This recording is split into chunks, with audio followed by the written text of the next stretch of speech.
Kesowen, for today's video natin mga Kesowen, mag-iyaw tayo ng ang manok. Ito yung minarinated namin kanina.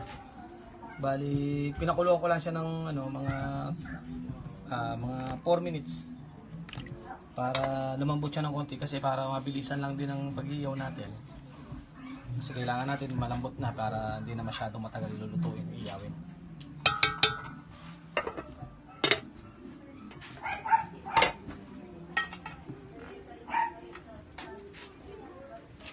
Bali, sasalang na natin ito mga Kesowen.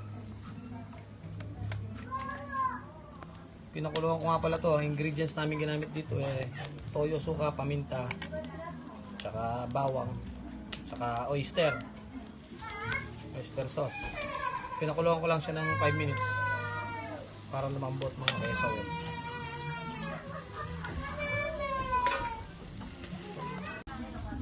Bali mga Kesowen, nilalagyan ko ito ng ketchup, mantika, saka yung pinagkuluan ng toyo para manuot yung sarap niya dito sa iniiyaw natin. Lalagyan natin dito. Flash. Tapos flash yan.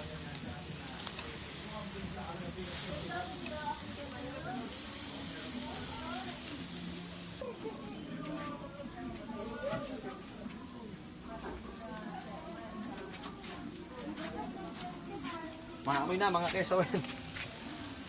Maamoy na ang manok.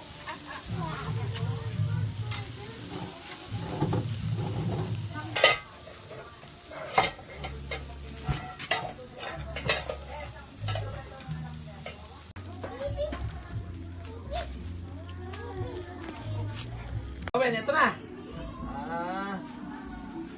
15 minutes, 5 minutes na lang to, maluluto na to mga Kesowen.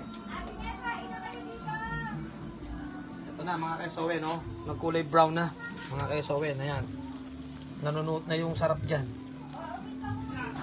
Ayan mga Kesowen, ayan na. Kesowen, luto na to.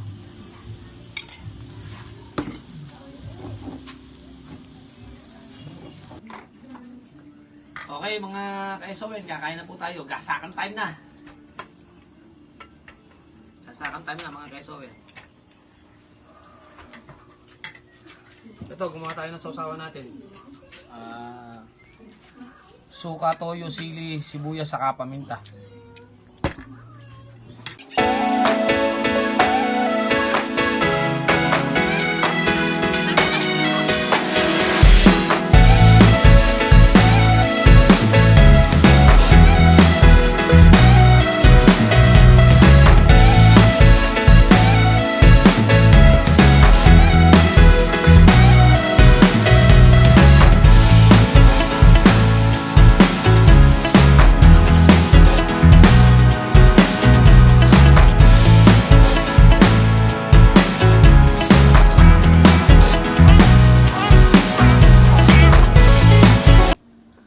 Goloso, paborito niya.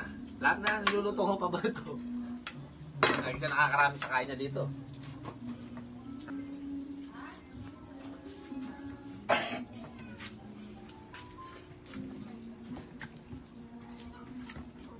Ang kulang lang.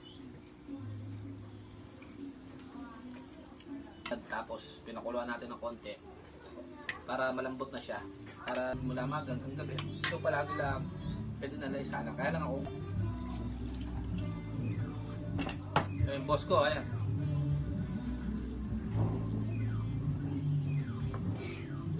Tatlong ulit siya.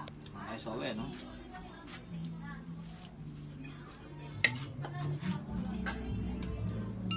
So, hanggang dito na lang mga Kesowen.